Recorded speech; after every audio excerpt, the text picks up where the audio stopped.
Over the weekend, we had one of the toughest and most grueling and most physically and psychologically demanding events on the cycling calendar here in Australia. It is truly a magnificent event, super popular for a reason, infamously hard, notorious. It is the Three Peaks Challenge. And we have spoken about this a lot in the podcast before, but we're really going to dive into this race because the lessons you can learn from how to execute this race properly apply to every single endurance event. And it applies to endurance events from sprint distance triathlon up to Olympic, up to half Ironman, after Ironman. And this is essentially an Ironman on the bike. It is 234 kilometers with over 4,000 meters of climbing all in one hit.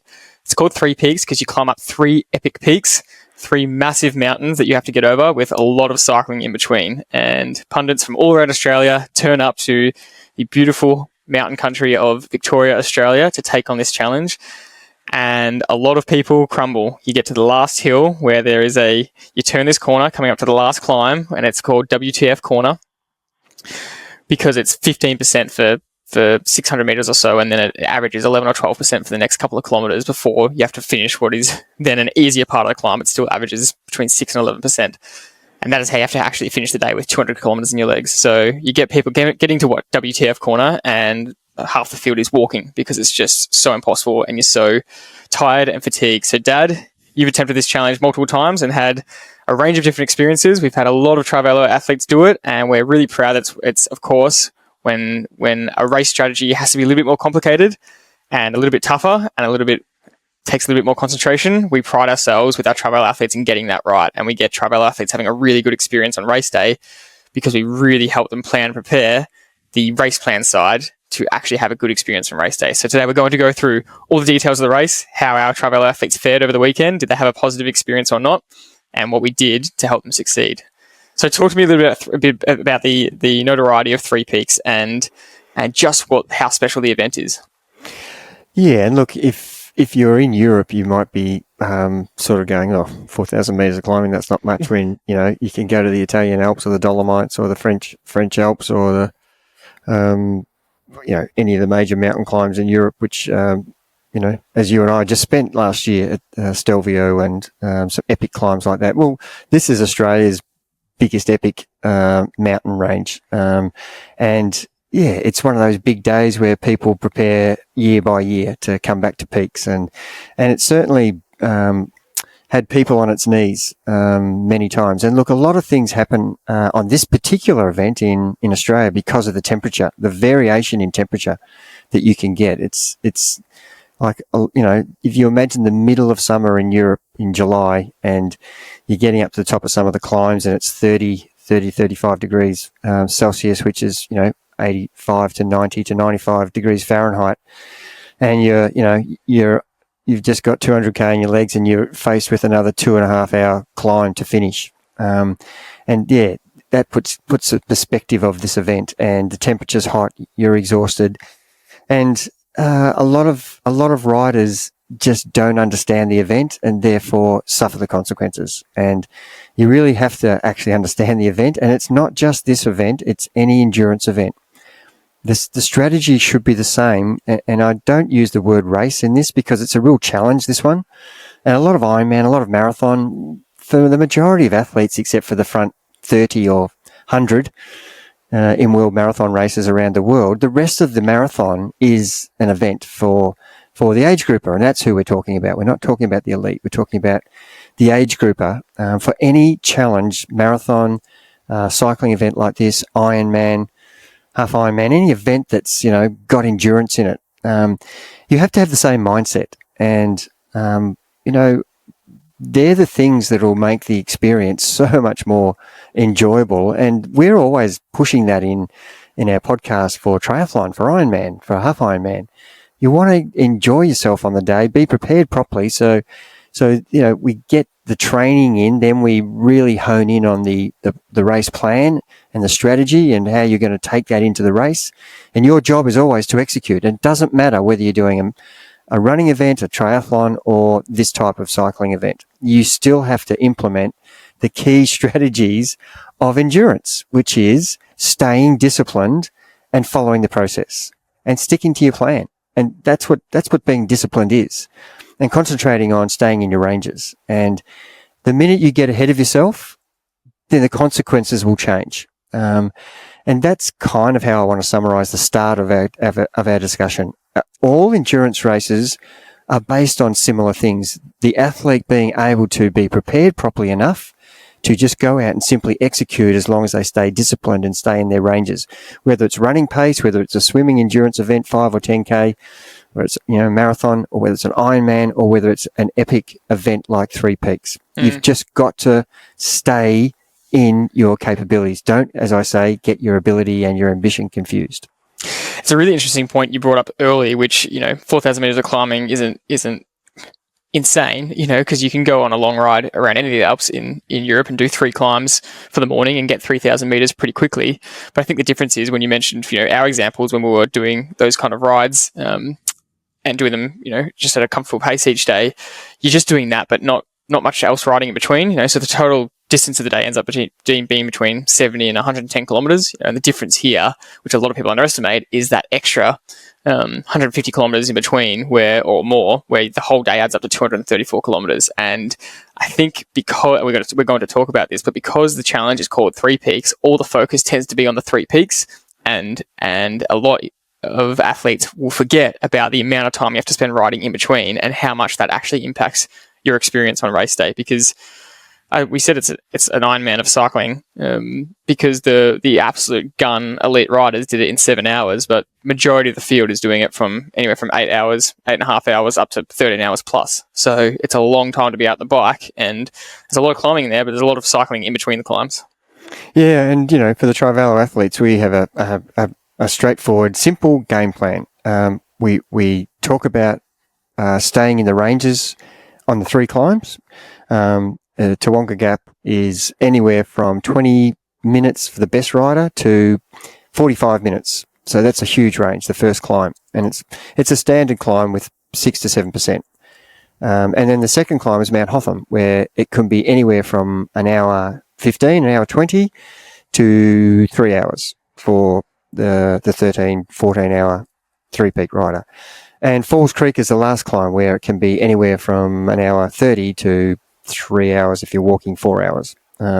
So we've got these 3 distinct climbs, and that's what everybody focuses on. How to keep up with the bunch that I'm in. I have to stay and ride above my level. And we want to kind of dispel that myth that you don't actually have to do that.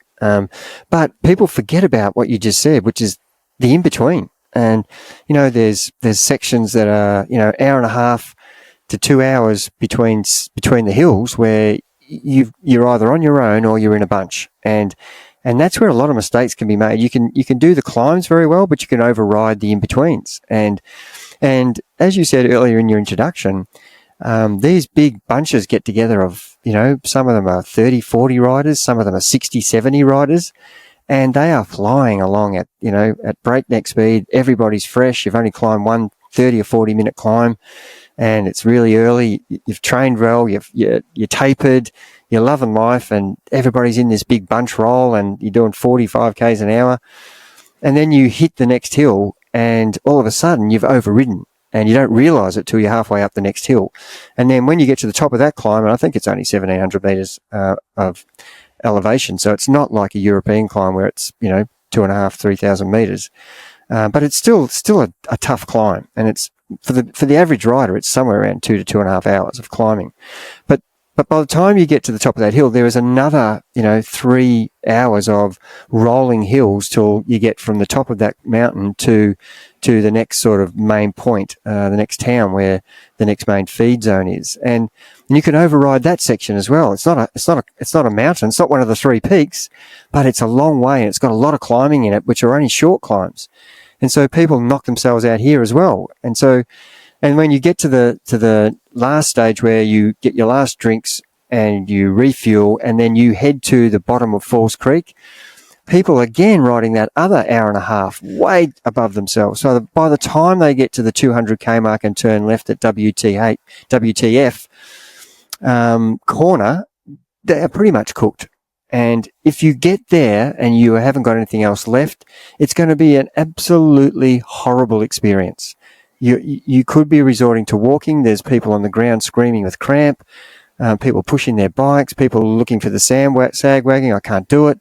I want to give up. There's just, and I'm not talking ones and twos. I'm talking hundreds of people in this situation, and they've just overridden. And it's too late when you get to the 200k mark and you've still got another 2.5 hours of climbing left, and you're in a very, very bad way, and it becomes really unenjoyable. And you want to sell your bike, you want to throw it in the paddock, you just want someone, you just want to lie down and curl up in a ball and cry. And I'm not exaggerating. It's the people who are listening to this, who have done this event, who have ended up in that state, know exactly what I'm talking about. And you don't have to have done this event to have that experience. You could be doing an Ironman, or you could be doing a marathon and walking 12k of the marathon. You know the experience I'm talking about.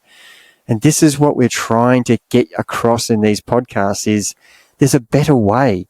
There's a much more enjoyable way. You may not be setting world records but you will have a great experience on the day, and you get to enjoy the whole day. And there's so many examples of guys who are being coached with discipline, like the 5 of the Triathlon athletes. And I must say, for the first time in all the years I've been coaching Triathlon athletes to this event, this is the first time 100% of our riders nailed it. Every other year I might get 80 or 90% doing it well, and 2 people absolutely stuff it up. And it's like Ironman. We can follow and track the progress because they have timing markers at the top of each climb, so I can see in front of my computer when I'm watching the race over that 8 or 9 or 10 hours on a Sunday morning. I can see how people are progressing, and so it was so enjoyable from a coaching point of view to see all of our athletes getting to the particular points at the right time. And I was super confident when I knew they just passed the last checkpoint to get to the base of WTF corner that, barring anything going wrong, they were all going to make it up. And the message we were telling them before in our pre-race planning strategy calls were, you will get passed by a lot of people throughout the day, and then there'll be a turning point, and ironically that turning point is left at WTF corner. You will start passing a lot of people, and the people that have passed you, they'll be wishing they'd followed your strategy. And after the race, we had all the calls from the Triathlon athletes saying, "Oh my God, it's exactly what you told us was going to happen." I was just riding past people after people after people. I was, people jumping on the back of me trying to get a free ride because I was looking so strong, and people commenting on, "God, you're riding well, so good to, and thanks for towing me." And, and it's a great feeling when you're in control, and it's not a great feeling when you're not in control. And that's the difference between what we're trying to get across here. And we can learn a lot in our post-race analysis. And that's why I think this podcast is a ripper. And it actually relates to all sport. It's just not this particular event we're talking about. If you can get our message from what we're trying to get across here in this podcast to all sports, then you will be a better athlete in your chosen discipline. I love the relationship between what you're saying here to this same experience in an Ironman and the same experience in a marathon or any endurance event. If you've overridden the bike in an Ironman and you get into transition, then you try and start running, you'll quickly go, "Uh-oh, I've overdone myself here," and then it's a long 42.2 kilometers ahead of you. Or even if you didn't override it that much, but you overrun the first 10 or 20 kilometers, and it's a really, really tough back half. And a lot of people who have bonked in any triathlon will have experienced that. So I laughed because you said, staying in your ranges, the race plan is relatively simple, but it is the epitome of way easier said than done. And that's true for any endurance event, because it's laughable how simple it is, but how come majority of athletes can't execute that way? Why is it that it's so hard to actually do even though you know what you should do? I've had to think about this a lot, Jordy, over the years, and I think hopefully I'm getting wiser as I get older. But I think people forget how important it is to not just go by feel at the start, because obviously everybody's fresh, and tape it, and people forget that. I say to them, the people who have not planned and executed, they've planned well, but they actually haven't executed. I say to them after the race, "Why did you ride above the level that we planned on that first climb?" And the answer is always, "But Gerard, I felt so good." And for me, that's the moment where I go, well, just because we talk about riding or running or racing to feel, obviously early in the race, you're going to feel different to what you're going to feel after 200k in your legs. And that's how you should be thinking. I feel great now, but I actually have to measure my effort. And as we've said many times, whether you're running a 2-minute race or a 20-minute FTP or a 4-hour marathon, you've got to measure your effort over the time you think it's going to take you. So if you're doing an event like this and you're an 11-hour Three Peaks rider, or that's what your goal is, or 11:30, then why would you be riding ahead of that schedule in the first 2 or 3 hours? Surely you've got enough intelligence and logic to think that that's a bad strategy, but yet everybody does it. And you and I have talked about this. We actually did a little bit of research about marathon runners and how they poorly execute them. People say on our social media that everybody knows it's to negative split is the goal, but you and I know that not many people do that. And Peaks is exactly this. Our athletes were in the minority. I'm talking 1 or 2% of the athletes in this event would have felt strong at the end.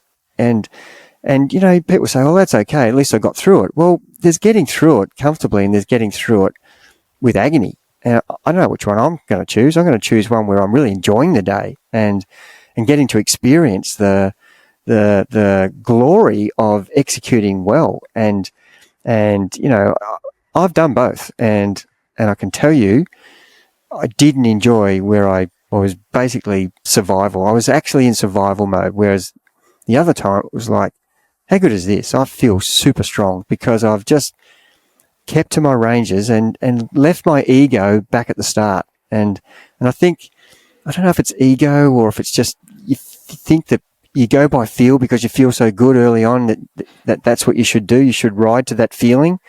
But we know that numbers don't lie. All the training you've done, they're the real numbers. So you should stick with those. And if you want to dismiss them, and I just think that's it's back on you. You've got to take responsibility for that. And we say that a lot. If you make a decision, you have to wear the consequences of that decision. And if you ride the first climb too hard, you're just setting yourself up for failure. Yep. I want to touch on the Tokyo Marathon thing you mentioned because we got sick of people telling us that we were wrong with our attitude towards negative splitting, and I got really petty with it. And I went and collated the data of the top 500 athletes at Tokyo, and this is the top first 500 results because I was like, well, everyone says good runners know how to execute properly. I said, well, let's look at the first 500, and out of the top 500, only 10.4% negative splitted. So 1 in every 10, pretty much, actually negative splitted the marathon, and only 1 in the top 100. So we know a lot of that comes from the fact that the top 100 are really racing, and so they're all pushing each other too hard in the first half. But that said, 1 in the top 100 to actually negative split, and of course they are racing for their career, and so it's slightly different. But 10% the first 500, that's irrefutable evidence that But we dug in a little bit deeper and looked at guys who are coming 25th or 110th. There's no need for you to be running with the front pack who are going to run 2:04 or 2:06 when you're a 2:16 runner. That's not logical, but that's what they do. And we have a lot of feedback saying, elite runners, they have to do that. They have to stay with the front pack. And my question is, why? Why do they have to do that? Why don't they run at their level and try and run home faster? And maybe instead of being a 2:16 runner, if they pace it well, they could be a 2:14 runner. Yeah, so I just wanted to point that out. But I want to ask you about your own experience with Peaks, and this can kind of tie into, because we want to talk about our race strategy in more detail and really how we prepare the athletes. And this because it's how you should approach every event. But you had one experience where you were actually towing, or you were riding with some Tri-Velo athletes in the event yourself, and you gave the option of saying, here's the pace I'm going to ride, and it was a pace you picked that you thought a few of the Tri-Velo athletes could hold with you. But you left them up to their own devices and said, you can do your own race plan. This is years ago. Or you can stick with me and I'm going to ride a really even tempo. And tell us about, the ones that decided to stick with you and the ones that decided to go off on their own. Yeah, it's one that I'll never forget because I learnt a lot about coaching that day. I think I think I did make a mistake as a coach that day and let athletes make their own decisions rather than being really strict with them, saying, why would you change what we've done? Because we all prepared together that year. We did, 10 weeks of training in the Dandenongs on a Sunday, and we'd done our normal Saturday endurance ride, and we all knew our abilities. And I think the thing I kind of wanted to happen was let people have their own method and learn from their mistakes, but I could have prevented it had I been more disciplined and strict with them. So maybe it was a mistake as a coach, but I'm not sure about that. I know that they'll learn a lesson from what they did, but on that day, I think we were planning just to ride, there's a big thing in peaks where there's an 8-hour group, a 9-hour group, a 10-hour group, 11-hour group, 12-hour group, and they've got ride leaders. And for me, I think I'm not that happy with that style of, I think it's got some really good merits, but how many riders can actually ride 8 or exactly 9 hours or exactly 10 hours or exactly 11? What about the 9:24 rider or the 10:50 rider or the 11:17 rider? Where do they fit in? So people either want to be with the 9 or 10 hour, and marathons do the same. Am I a 3:30 runner or am I a 4-hour runner? What about the guys in between? Are you supposed to run faster or slower than the group you're with? So I think it's a bad strategy. I think it's a bad idea in general in the world where you have these paces. And I think it takes you rely on other people. And that's something we don't ever want to do as a coaching group. We want to have total control of our own destiny. And I think that's a lesson in itself that putting your hands in others, they could make a mistake. And what do you say at the end? Oh, my race leader, my pacer got it wrong. Well, that's really on you. You can't be blaming other people. I would rather be in control of my own destiny. And so this particular year, I decided that, we'd train together and we would have a strategy where we would not worry about the actual overall time, but I can guarantee the guys that it would be under 9 hours. That was our goal. And so here I am talking about not doing that, and I'm saying here's your goal. But to cut the story short, I started off with the guys. We got to the first climb, and I stayed with my strategy, which was going to be riding between 70 and 80% of my FTP on all the climbs, and that was our plan. That would get us there in reasonable time, under 9 hours, somewhere between 8:30 and 9 hours, and we would have a great day. And I think we had 6 or 7 guys with us, and only one person stayed with me on that climb. And he stayed with me the whole day, and he ended up with the time that he's never done better since. It was an all-time performance by this guy, and he was probably not the best rider in the group. Yet all the other guys said, "Oh, do you mind if I just go? I feel good. I'll be fine. I'll just ride at my own pace." And I said, "Yeah, you make your own decisions." And I was in my mind going, "Oh, I don't want to really. I'd rather they didn't do that, but." If they want to do that, I don't want to spoil their day. Really, that was kind of where I was. But it was against what we'd all talked about. It was against our race plan. We trained together knowing these numbers. And so, I thought, they'll learn a lot about themselves. They'll either have a great day and smash their times, or it'll end up disastrous. And the simple finish of the story was, the one guy who stayed with me, he ended up with an all-time great. He passed every single one of the other guys who left, and some of the other riders he beat by over an hour. That's how much they failed by. And they were all prepared the same. So it wasn't like we were comparing apples with oranges here. We'd all done the same training. So it was just purely execution that caused them to not get the event result that they deserved. And to me, it was a great lesson on, you have to stay disciplined and you can't get ahead of yourself. And sure, I found it tough as well, but I was basically in the wind the whole day. So, the things that we talk about in the strategies for our athletes is, in between the climbs, hide, get a toe, don't do any work on the front of any bunches, just sit in and follow. But that's where you can save yourself a whole lot of effort so that when it counts when you come to the climb. But that was an example that I wanted to tell because you can make decisions based on how you feel, like I said earlier, that are going to be catastrophic for you. And you just can't get ahead of yourself at any point in endurance races. And that's the point of what we're getting across in this podcast.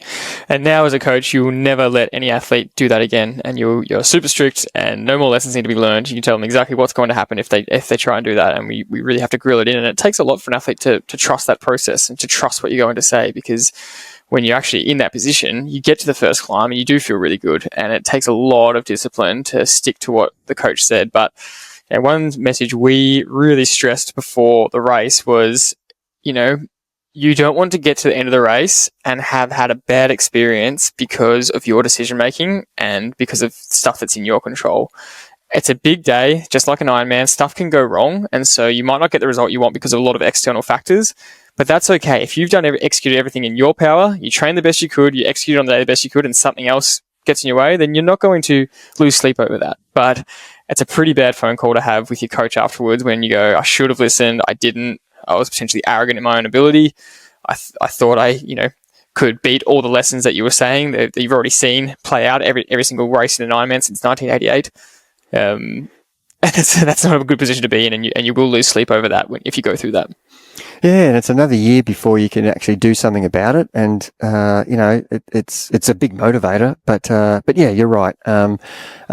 The decision I made from that point on, and this year we were pretty adamant that anybody who wants to do this event, if they're not going to follow our race strategies, we actually don't want them to be a part of being coached for this event. And everybody had to buy into that. And so much so that, our race plan strategy beforehand was showing examples of someone who did it really well, and trusting the process is what it's all about, and having confidence in the strategies that's put in place. And it's not a dictatorship. It's a discussion between the coach and the athlete saying, here's your numbers from all your training. This is where you need to stay to. And you have to agree to that. Both athlete and coach have to come up with those numbers. And based on your current form at the moment, barring illness. And we've had a couple of people who've gone into this event, during the COVID period, not knowing they had COVID and not understanding why they were struggling so much. But that's external. This is out of your control when you've got this situation, and not knowing they had it and just finding out a day later when they tested. But this year it was so good to have those phone calls afterwards with, I've got to say, it's no different to Ironman, no different to marathon. Every time I coach or any of our coaches coach endurance athletes who are raw and emotional straight after the event. This is what coaching and coach relationship athlete is all about. When you know that the athlete has unbelievably nailed their execution and they are over the moon, and you're on the phone and the athlete on the other end is so happy that they're so emotional. It's raw.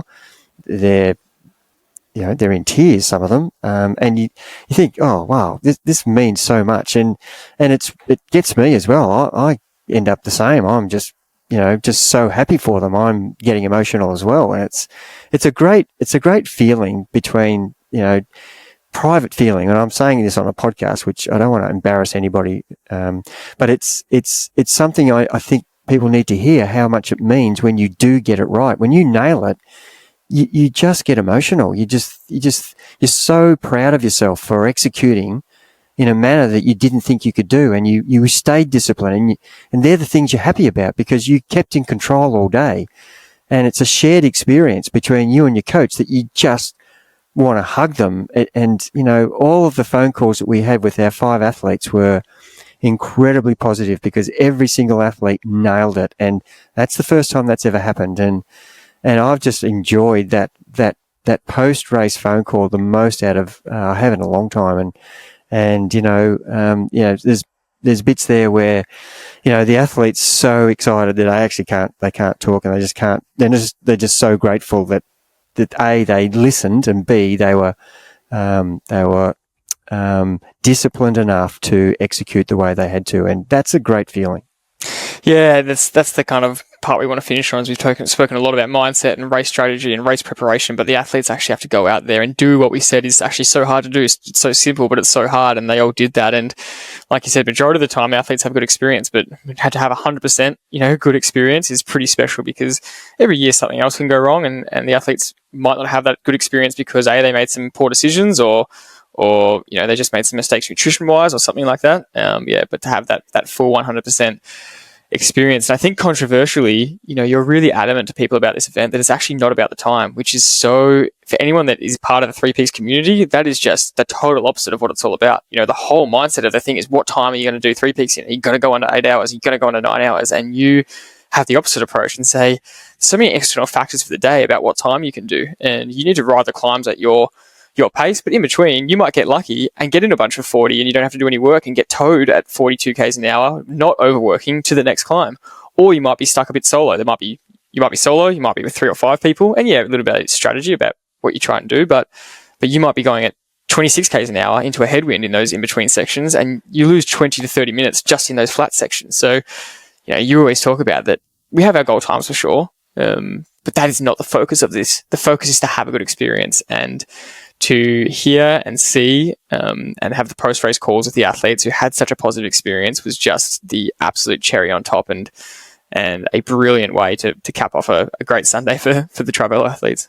Yeah, and the examples we use is hardly any of our athletes were anywhere near the 8, 9, 10, 11 or 12 hours. Our best rider, who's a 60-year-old, he did 8:27. Mm-hmm. Where does that put him in the 8 or 9 category? Another one of our riders actually just did do 9:01. Another 9:19, another 9:27, another 9:30. But all of these athletes were in their capability ranges, and it's and this was my time. I had the greatest day out.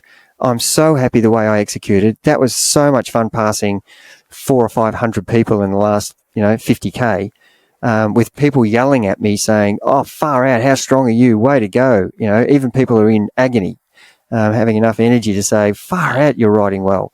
And that's the bit that they love the most. And this is my time. And that's what I wanted to get across was, the time is what your time is. And as you said, there's so many factors that can change that, what happens in between the climbs. So the climbs are like 50% of the ride, and in between is also 50%. So you can be lucky or unlucky with the speed that you get in between. But it's actually the experience. And ask any one of those Trivelo athletes, is it the time that made it so good, or is it the experience? And every one of them have said to us in this post-race analysis call, that they had the best experience on the day that they've ever had in their athletic career. And that's a big sentence. So that's the bit to me is, yes, that I'm the most competitive person who wants to know times the whole time, but I've had many days where I've performed as well as I possibly could. I've had standout days where the time hasn't been that good. It's just that I've just really nailed the execution. There's been other days where I've won the race and performed poorly, and I'm happier with the execution day than I am the poor performance. And that's how we should be as age groupers. We should be. The icing on the cake is to be on the podium or win your age group, but it's more about you. The challenge that you've set yourself with an event like this, how well can you strategize from training, preparing, getting your sessions in for the previous year, and all for this big one day, and then getting there the night before and making sure you stay disciplined and getting your nutrition right and riding in your ranges.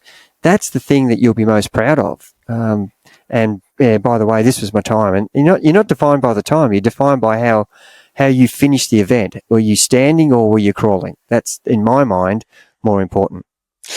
Yeah, it was pretty special on Sunday. We were, everyone was messaging in the coaches chat that we have. Every checkpoint update, you send a screenshot of where the athletes were going, and you're just sitting there going, "Come on!" You're a little bit tense watching, and as the athletes get to that last checkpoint, everyone's going, "Come on, just get to the end." And then as each one would finish, that elation of, they had the success, and then to hear the emotion afterwards. One of our athletes who's been with us for a very long time. was just, yeah, as you said, is really raw and emotional, which is the best part about it. And there's nothing to hide from there. It's the best part of competing, because you give everything mentally and physically in the preparation and the race, and you just get to share that moment. And it's just bloody awesome. Yeah. And look, it's easy when it's the next day and day after you sort of settle down. But, the phone call 10 minutes after you cross the line, it's still very raw. It's you've still got massive fatigue, and you're just coming to terms with, far out, I just did that. And I did it really well. And it just blurps out, every emotion you feel just blurps out. And that's a really good experience for both the athlete and for the coach. Yeah, we're just super proud of our athletes, and honestly, congratulations to anyone that got through the day. And even if you didn't have a good experience, we know the mental toughness it takes to get to the line, and it is definitely harder to get through it when you haven't paced it as well as you wanted, and you've really got to crawl up that last climb, and every single inch and ounce of your body wants to just give in and throw in the towel, because it's just absolute hell. And so to battle to the line, we would congratulate anyone to get there, because it takes a lot of mental toughness once you've gone that deep. And you see a lot of athletes go so deep that, it feels like there's almost no return. And you yourself have ended up in a medical tent in this race for various reasons and mistakes you've made yourself. So it's not like we're coming from a place of you've done every single race perfectly. As always, that's the lessons we're saying. But it's just an epic event that we really wanted to highlight this week. Yeah, and look, Joe, we've talked a lot about the execution and staying disciplined and the whole day experience. But if you don't get the planning right, the training and doing the right sessions, and you're really preparing yourself well from a long way back, this is no different to what we talk about. People ringing up and trying to get coaching for 8 weeks to a 70.3, or to an Ironman, where you're just not giving yourself enough time to get the right outcome. And peaks is the same. People are in love with, let's do peaks. It looked like an epic day, and there's all this social media, there's all this hype around it, and they forget the actual training bit. You have to do a lot of big days. 6 months out, you need to be riding. When you're going to be out there for 10 or 11 hours, you need in training between 6 months out to the race day, you need to be doing multiple long rides, and don't forget that that's part of the event. It's not all about the race day. It's everything that that's why the emotion's so raw, because it's not about just the day. It's about what you've sacrificed all the way to that point. All those crappy days where the weather's been, you don't want to go out there, and you're getting tired, and you're getting grumpy, but you've got to do this stuff to get the result you want. So the execution is key. We've honed in on that today, but don't forget the program needs to be really appropriate for you so that you can actually get to do the executing properly. That's a great way to finish. We hope you've enjoyed our analysis of this event and how it can apply to any other event that you're going to line up for next. And just remember that, plan, prepare, perform. That is our motto, and that is how to get the most out of yourself. So we hope you've enjoyed this episode. If you'd like to be coached by us and help with your race strategy and these race tactics for your next race, you can go to trivellocoaching.com.au and sign up or apply for coaching there. That's it for this episode. Thank you very much for listening. We'll see you on the next one.